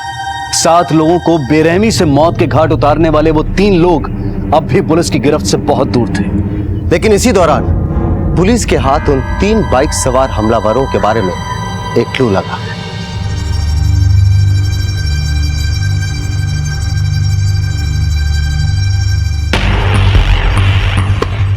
सर, इस लड़के ने 5 जुलाई को आर्या स्पोर्ट एसेसरीज से रेज ब्रांड के 3 पेयर क्रिकेट कॉस्ट्यूम और एक किट खरीदी थी। ये रही उसकी रसीद। मतलब साफ है वर्मा, ये लड़का और इसके दोनों साथी ढाबे पे आए। एक टेबल पे अश्विन, वरुण और वो तीसरा आदमी बैठे हुए थे। उनके ठीक पीछे रविन खन्ना और उसकी फैमिली, और ढाबे वाले 2 आदमी शायद वहीं कहीं आसपास अपना काम कर रहे होंगे। इन तीनों ने सडनली फायरिंग शुरू कर दी, या फिर कोई 2, या हो सकता है तीनों ही हो। और इनकी गोलियों का शिकार खन्ना फैमिली और वो ढाबे वाले भी बन गए। इस लड़के की फोटो सभी थानों में भिजवाओ और पता करो इसका कोई क्रिमिनल बैकग्राउंड तो नहीं है। सर। हाँ बोलो। सर, माधव गोयल के घर पे ताला लगा है और उसका फोन भी स्विच ऑफ है। पड़ोसियों से पूछताछ की तो पता चला मर्डर्स के पिछली रात से ही वो गायब है। ठीक है, माधव गोयल हत्या वाले दिन से गायब है। इसका मतलब रोशनी चौटाला का शक सही था। सर, उसने अश्विन दीवान के मर्डर का शक तो माधव गोयल पर जताया है, पर वरुण बलियान और उस तीसरे शख्स के मर्डर का इसमें क्या तार जुड़ा हो सकता है? अब ये सारे तार तो तभी जुड़ेंगे वर्मा, जब ये तीनों लड़के हमारे हाथ लगेंगे। बोलो, जोर से बोलो, के बोलो, जय माता दी। अरे भाई जोर से तो बोल दे। अरे के जोर से बोलूं यार, भूख लगी से। चल ले ढाबा भाई खाना खाने। भंडारा चालू होगा सत्संग के बाद, तब ठूस लेना जितना खाना है। भूख लगी है। अरे जोर से बोलो, जय माता दी। सारे बोलो, जय माता दी। के बोलो। सर, माधव गोयल पिछले 15 साल से रियल एस्टेट में डील कर रहा था और 1 महीने पहले अश्विन दीवान और इसके बीच एक लैंड डिस्प्यूट को लेकर केस चल रहा था। लेकिन सर, माधव गोयल का कोई क्रिमिनल बैकग्राउंड नहीं है और इसकी फोन लोकेशन के हिसाब से भी इसका नजफगढ़ में भी आना जाना नहीं था। इसके business areas Palam, Delhi Cantt, Nangarh, Janakpuri और लाजवंती गार्डन है। वरुण बलियान और बलराम यादव से इसका कोई कनेक्शन नहीं सर, ऐसा कुछ सामने नहीं आया है। एक बात बहुत खटक रही है। धीरेन ने वरुण की हत्या का शक बलराम यादव पे जताया, लेकिन अश्विन और उस तीसरे आदमी के बारे में कुछ नहीं बोला। वहीं रोशनी ने अश्विन की हत्या का शक माधव गोयल पे जताया, लेकिन वरुण और उस तीसरे आदमी के बारे में कुछ नहीं बोली। और इन दोनों के सस्पेक्ट, एक उत्तर तो दूसरा दक्षिण। कहीं ऐसा तो नहीं कि रोशनी और धीरेन की दिशाएं मिली हों और ये दोनों मिलकर हमें भटका रहे हो? सर, मुझे लग रहा है जब तक वरुण और अश्विन के साथ आया तीसरा आदमी आइडेंटिफाई नहीं होगा, तब तक ये केस भूल भुलैया में अटका रहेगा। भूल भुलैया में फंसकर ही पजल सॉल्व होते हैं वर्मा, और ये हमें भटकाने वाले जिस दिन हमारे जाल में फंसेंगे ना, इन्हें जेल में सांप सीढ़ी खेलना भी नसीब नहीं होगा। सर, डॉक्टर का फोन आया था, रविन खन्ना खतरे से बाहर है, अब हम मिल सकते हैं। Let's go. अब तक जितने भी नाम और सुराग सामने आए थे, वो इस सामूहिक हत्याकांड को कोई भी दिशा नहीं दे पा रहे थे। लेकिन पुलिस की उम्मीद तब जागी जब रविन को होश आया। सर, मैं बड़ी मुश्किल से अपनी फैमिली के लिए वक्त निकाल पाता हूँ। उस दिन हम लोग हफ्तों बाद घूमने के लिए निकले थे। मैंने सोचा था कि आज अमृता और खुशी की सारी शिकायत दूर कर दूंगा, हम लोग खूब एंजॉय करेंगे। लेकिन जब हम लोग खाना खा रहे थे, तभी वहां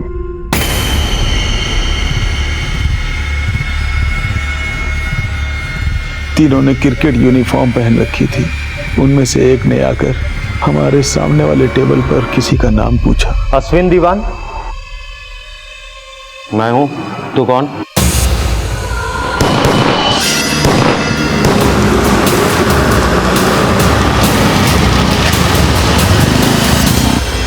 इसमें मेरी बीवी और मेरी बेटी की क्या गलती थी सर, जो उनके साथ। देखिए, आपने जो खोया है उसकी भरपाई कोई नहीं कर सकता। लेकिन हम आपको भरोसा दिलाते हैं कि वो अपराधी बहुत जल्दी जेल में होंगे, ताकि और कोई परिवार उनके अपराध का शिकार न बन सके। वो जो 3 लड़के थे, उनमें से एक ये भी था क्या?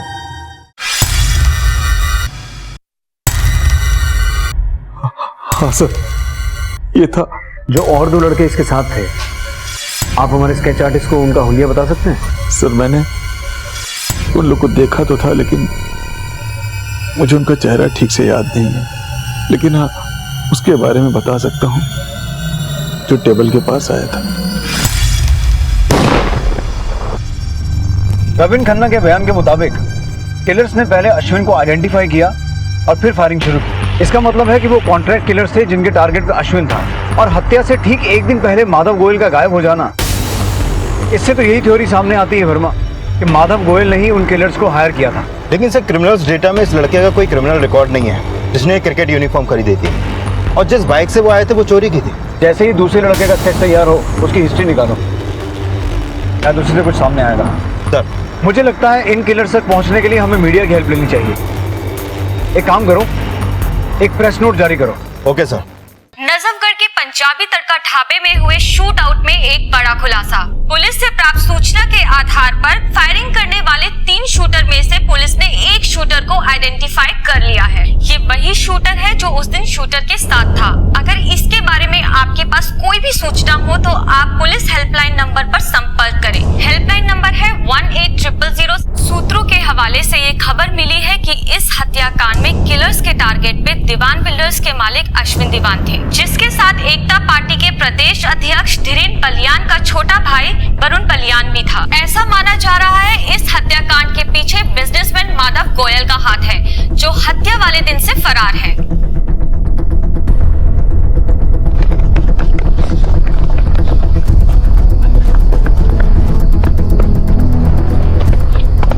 निकाल दे फटाफट, चल चल निकाल।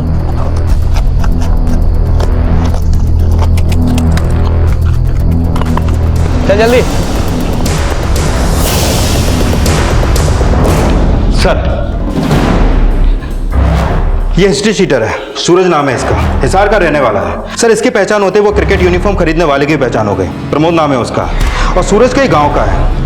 सर, ये दोनों पिछले 2 हफ्ते से गांव नहीं पहुंचे हैं, और इन दोनों के फोन भी बंद है। हो सकता है वो तीसरा किलर भी हिसार का ही हो। सर, मैंने हिसार पुलिस में दोनों की इन्फॉर्मेशन भेज दी है, शायद तीसरे का भी कोई सुराग मिल जाए।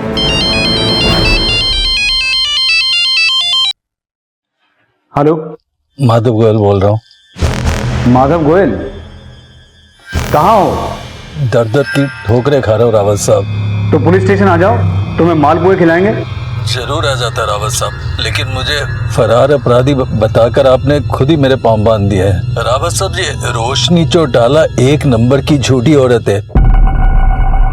उसने आपको ये तो बता दिया कि अश्विन के साथ मेरी कहा सुनी हुई थी, लेकिन ये नहीं बताया कि वरुण बलियान दीवान बिल्डर्स में स्लीपिंग पार्टनर था।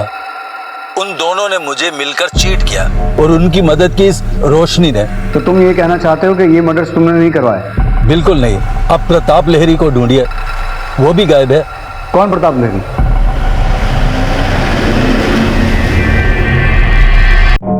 हेलो हेलो, आप जिस नंबर को डायल कर रहे हैं वो इस समय स्विच्ड ऑफ है। सर, मैंने वो नंबर सर्विलेंस पे डलवा दिया। कोई फायदा नहीं है वर्मा, अब तक उसने सिम फेंक दिया होगा। पर सर, ये माधव गोयल ने फोन क्यों किया? अपनी सफाई दे रहा था कि इन हत्याओं के पीछे वो नहीं है। तो फिर कौन हो सकता है? उसका इशारा तो रोशनी चौटाला की तरफ था, लेकिन उसकी बातों से ऐसा लग रहा था कि टारगेट वरुण या अश्विन में से कोई एक नहीं बल्कि दोनों थे, और नाम उसने किसी प्रताप लहरी का भी लिया। प्रताप लहरी? पता करो वर्मा, इस नाम के आदमी का इस केस से क्या नाता हो सकता है। एक तरफ नामों की लिस्ट बढ़ती जा रही थी और दूसरी तरफ किलर्स अलर्ट हो चुके थे। ना तो अब तक किलर्स के हाइडआउट का पता चल पाया था, और ना ही ये पता चल पाया था कि मरने वालों में से किलर्स के टारगेट पर कौन था। हर बढ़ता दिन पुलिस के लिए मुश्किलें और प्रेशर दोनों बढ़ाने वाला था।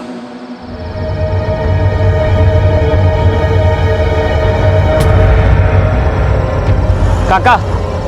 हाँ बोलो, क्या बात है? काका, हम लोग फाड़ना से आए हैं, यहाँ रुकने की जगह मिल जाती तो। जगह तो खाली नहीं है, लेकिन अगर तुम लोग ठहरना ही चाहते हो तो मंदिर के बरामदे में जाकर सो जाओ। लेकिन इस बात का ख्याल रहे, सुबह होने से पहले आरती जो होती है ना उससे पहले निकल जाना। जी मेहरबानी।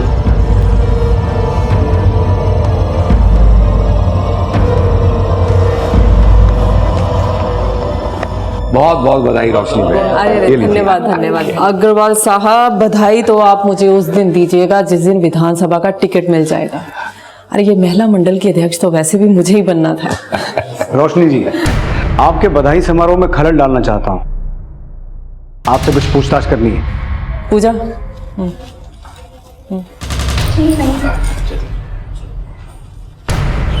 आप पहले मुंह तो मीठा कीजिए रावत साहब, बातें बाद में करेंगे। लीजिए। मुंह अगर मीठा कर लिया तो आपसे कड़वा नहीं बोल पाऊंगा। आप तो ऐसे बातें कर रहे हैं जैसे मैं ही अपराधी हूँ। हुआ क्या है? बैठिए। अरे बैठिए, बैठ के बात करते हैं, बैठिए। अब बताइए क्या अपराध किया है मैंने? प्रताप लहरी को नहीं जानती आप? हाँ, ये प्रताप लहरी, वो स्टेट एजेंट। जी। आपने उसके बारे में मुझसे पूछा ही कब था? मैंने आपको उसकी फोटो दिखाई थी। कौन सी फोटो दिखाई थी आपने? ये प्रताप लहरी है? जी। हे राम, लाश बन के तो बिल्कुल ही पहचान में ना आ रहा। ये लीजिए। इसका मतलब ये अश्विन और वरुण के साथ साथ इसका भी मर्डर हो गया। नजरों का धोखा बता के प्रताप लहरी को ना पहचानने का कारण तो खोज लिया आपने। अब इस बात की सफाई कैसे देंगी कि आपको यह भी नहीं पता था कि वरुण बलियान दीवान बिल्डर्स का स्लीपिंग पार्टनर था? Sleeping partner?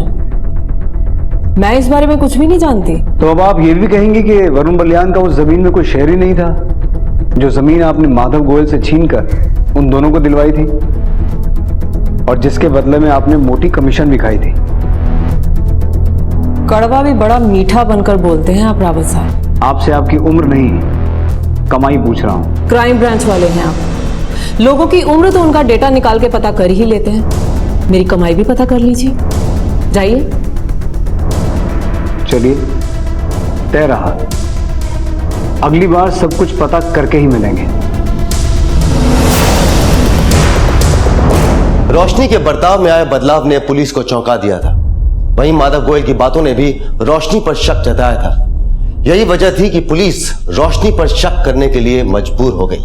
लेकिन रोशनी के इस बदलाव की वजह क्या थी? क्या रोशनी को इस बात पर यकीन था कि पुलिस उस पर गलत शक कर रही है, या फिर वो किसी बड़ी योजना को अंजाम देने वाली थी जिसके तार उन 7 लोगों से जुड़े थे जिनकी दिन दहाड़े हत्या कर दी गई थी? लेकिन अभी एक और बड़ा सवाल था, और वो था प्रताप लहरी, जिसका नाम माधव गोयल ने लिया था। सर, मैंने पता किया प्रताप लहरी सिर्फ स्टेट एजेंट ही नहीं बल्कि दीवान बिल्डर्स में एक स्लीपिंग पार्टनर भी था। मतलब इस केस की थ्योरी बिल्कुल साफ है। किलर्स के टारगेट पे दीवान बिल्डर्स के तीनों पार्टनर्स थे। कोई ऐसा है जिसके कहने पर किलर्स ने दीवान बिल्डर्स के तीनों पार्टनर्स को ही नहीं, दीवान बिल्डर्स नाम की कंपनी का ही सफाया कर दिया। लेकिन सवाल ये उठता है कि दीवान बिल्डर्स का ऐसा दुश्मन है कौन? हाँ बोलो बनोद। ठीक है सर, खबरियों से पता चला सूरज ने कोटला के किसी असलम से 3 पिस्तौल और बुलेट्स खरीदे थे। उठा के लाओ सर। Okay sir.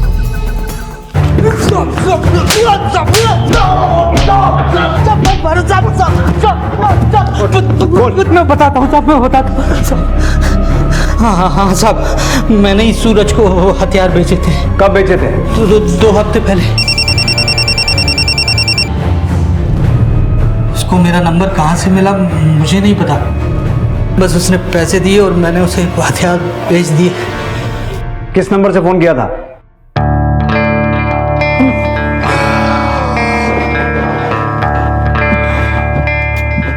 खूबसूरत हो, फिर भी तुम्हारे पति ने तुमसे डिवोर्स क्यों ले लिया? मेरी रफ्तार से रफ्तार मिला के चल नहीं पाया। तुम्हारी रफ्तार से रफ्तार मिलाना वैसे भी आसान काम नहीं है। अब आपका हाथ पकड़कर चलने की सोची है तो आपसे आगे तो नहीं बढ़ूंगी। तुम जिसका हाथ थाम लेते हैं उसे हमेशा अपने नीचे ही रखते हैं। नीचे ही सही, आपकी छत्र छाया में तो रहेंगे। अरे आपकी मुस्कुराहट तो बता रही है कि पापा सेवा का टिकट तो मुझे ही मिलेगा। सर, असलम ने जो नंबर दिया था वो पिछले 2 हफ्ते से बंद है, लेकिन 2 दिन पहले सिर्फ 5 मिनट के लिए ऑन हुआ था। तब उसकी लोकेशन जयपुर के एक मंदिर की थी।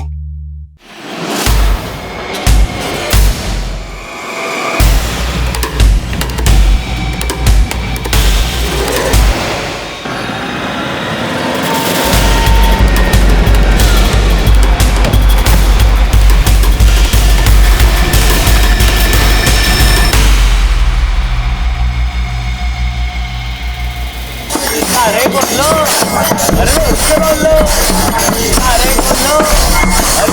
हाँ सर, ये दोनों इसी मंदिर में 2 दिन पहले सत्संग करे थे, लेकिन इसके साथ एक और भी लड़का था। अरे एक बार पैसे मिल जावे फिर देख लेंगे क्या करना है। पर पिस्सो मिलेगा कब? अरे सवेरे तक इंतजार कर ले, मिल जाएगा। खुश? अरे यूके माता रानी का मैसेज आया है, बोले 10 लोगों को भेजेंगे तो मनोकामना पूरी होगी। जेके से भाई? अरे छोरे तू ना समझेगा, ये है गुड लक मैसेज। अब देख अपने साथ में सब कुछ अच्छा होगा। सर, अभी उस लड़के ने फोन ऑन किया था, लोकेशन ट्रेस हो गया। Let's go.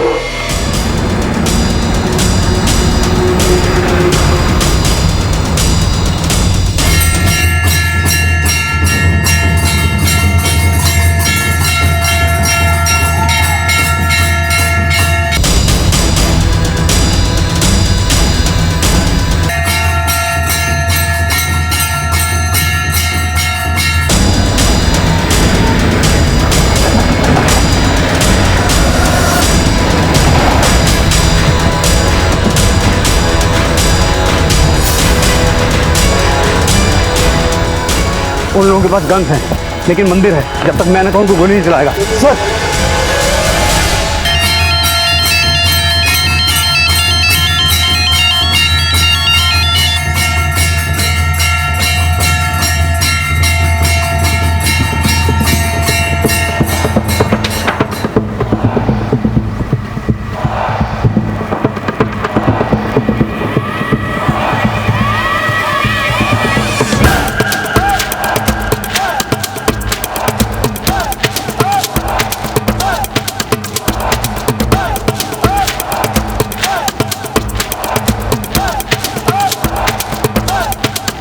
सूरज, प्रमोद, भागने की सोचना भी मत, तुम्हें चारों तरफ से घेर लिया है।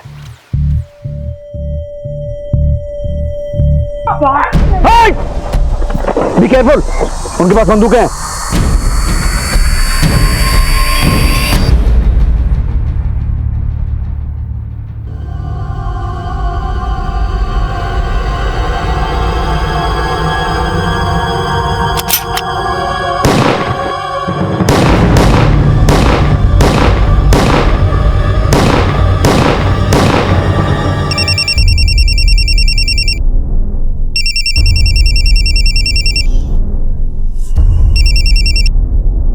तो नेताजी, हो गया टिकटों का बंटवारा?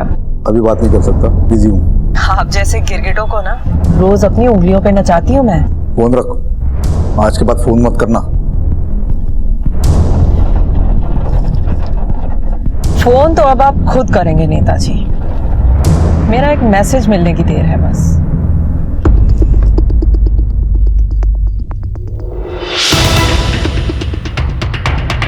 सर, वो तीसरा किलर नमन था, हिस्ट्री शीटर।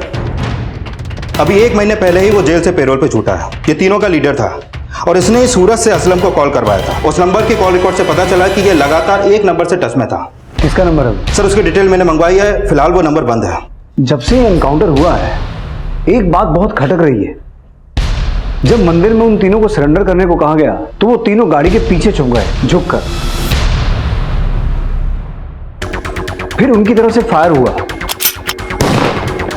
तो फायर गाड़ी पे लगा लगभग इस हाइट पर। वर्मा, उन लोगों की पोजीशन के एंगल के हिसाब से गोली गाड़ी पे कहीं नीचे लगनी चाहिए थी, इतनी ऊपर नहीं। यानी कि सर आप ये कहना चाहते हैं गोली उन तीनों ने नहीं बल्कि किसी चौथे ने चलाई है? हाँ, जो ये चाहता था कि वो तीनों एनकाउंटर में मारे जाएं। और हो ना हो वर्मा, ये चौथा आदमी वही था जो नमन से लगातार फोन पे बात कर रहा था। ये तूने अच्छा नहीं किया। तू जानती नहीं मैं कौन हूँ।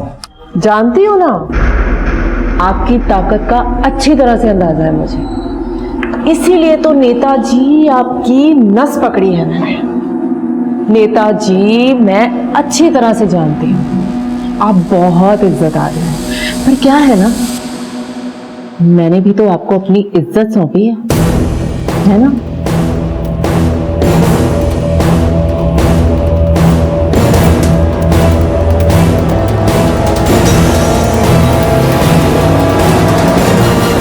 साहब यही हो रही है। ठीक है, तुम जाओ।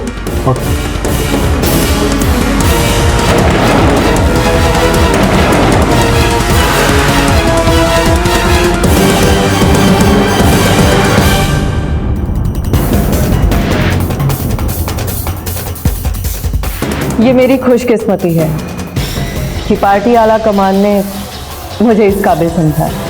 मीडिया के जरिए मैं देश की जनता और अपनी पार्टी को यही विश्वास दिलाना चाहती हूँ कि मैं सबकी अपेक्षाओं पर खरी उतरूंगी। धन्यवाद।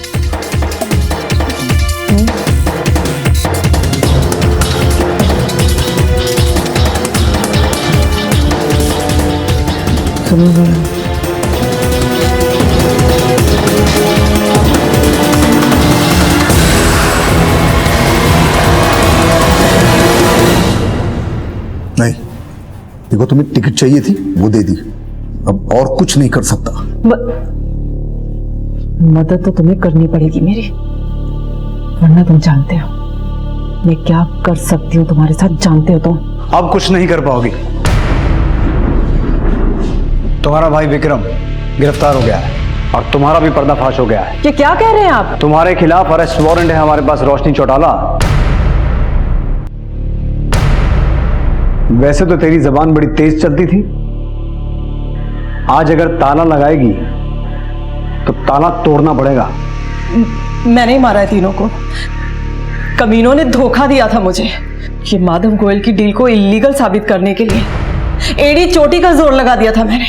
और इन तीनों ने 50 लाख की कमीशन अटका दी थी मेरी वजह से ही वो 25 करोड़ की जमीन तुम लोगों को माधव गोयल का 40 लाख का कर्जा देके मिली थी। अश्विन, मैं कहती हूँ कमीशन दे मेरी, कमीशन दे मेरी, नहीं तो क्या पुंछ पाड़े की मारी। देख अश्विन, मेरे से बात कर। पहले अश्विन अकेला था, अब दीवान बिल्डर्स मेरा भी है। और जिन रजिस्ट्रार के तलवे चाट कर तो इसका काम करती थी ना, अब वो खुद हाथ जोड़कर मेरा काम करेंगे। धीरन बलिया का भाई हूं मैं, तेरे जैसे दल्लों की जरूरत ना हमको। दल्ला नहीं, दल्ली है भाई। भाई लेकिन पिछला काम तो इसी ने करवाया था, दे दो पैसे। पैसे चाहिए तने, चल दे देंगे। अरे जैसे रजिस्ट्रार को दिखाती थी वैसा ही थोड़ा मटका झटका हम। हाथ कैसे लगाया तूने? ज्यादा बिजली ना चमका। जब मैं ठोकम पट्टी पे आ गया ना तो महिला मंडल में भी दुखड़ा ना रो पाएगी। कसम तो मैंने उसी दिन खा ली थी कि इन तीनों को मारकर दीवान बिल्डर्स का नामो निशान मिटा दूंगी मैं। बस फिर जब विक्रम जेल से आया तो उसके साथ मिलकर मैंने इन तीनों को मारने की प्लानिंग की थी। और नमन विक्रम को जेल में मिला था और मुझसे विक्रम ने कहा था कि इन तीनों को हम नहीं मारेंगे, नमन से मरवाएंगे। इसीलिए सबसे पहले पैरोल पर मैंने नमन को छुड़वाया और फिर नमन ने हिसार से अपने बाकी के वो जो दो साथी थे उनको बुलाया। बस अब किसी भी तरह करके उन तीनों को मुझे किसी ऐसी जगह पे बुलाना था जहां उन तीनों को एक साथ मार सकूं। इसीलिए सबसे पहले मैंने प्रताप लहरी को मिलने के लिए बुलाया। देख प्रताप, अपना पिछला कमीशन तो मैं भूल चुकी हूँ, लेकिन फिलहाल मेरे पास एक सौदा है जिसे तुम तीनों के अलावा कोई और खरीदने की हिम्मत नहीं कर सकता। कहाँ का सौदा है? तुम बस इतना जान लो कि 50 करोड़ की जमीन तुम लोगों को 10 करोड़ में मिल जाएगी। सौदा मैं तभी बताऊंगी जब इस बार मेरा पूरा का पूरा कमीशन तुम लोग पहले दोगे, एडवांस में। बोल। डन। और वो बेवकूफ बड़ी आसानी से फंस गया मेरे झांसे में। फिर उसने वरुण और अश्विन को फोन लगाया और ये तीनों एक साथ मुझसे मिलने के लिए तैयार हो गए।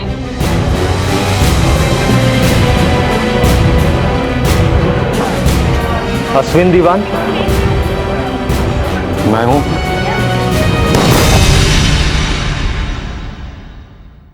नजफगढ़ का पंजाबी तड़का ढाबा शूट आउट के सभी आरोपी पकड़ लिए गए हैं। महिला मंडल की अध्यक्षा रोशनी चौटाला मुख्य आरोपी है। सोमवार को पुलिस कोर्ट में चार्जशीट दायर करेगी।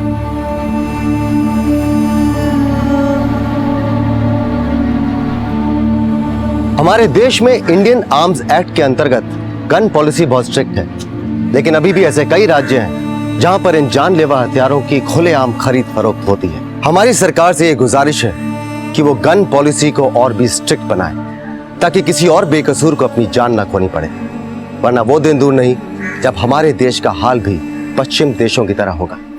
थैंक यू राजीव, आज आप हमारे साथ क्राइम पेट्रोल के इस एपिसोड में आए। Thank you so much Anup, मुझे यहाँ पर आकर बहुत अच्छा लगा। मुझे लगा कि मैंने भी कुछ कंट्रीब्यूट किया है। आप लोग देखते रहिए क्राइम पेट्रोल। अब मैं अनूप सोनी आपसे विदा लेता हूँ, फिर मुलाकात होगी अगले एपिसोड में जुर्म की एक और कहानी के साथ। तब तक अपना और अपने परिवार का ख्याल रखें और देखते रहें क्राइम पेट्रोल डायल 100। सबक एक को सीख हम सबको। जय हिंद। इस तरह के और भी एपिसोड देखने के लिए हमारे चैनल को सब्सक्राइब करें और बेल आइकन दबाना ना भूलें।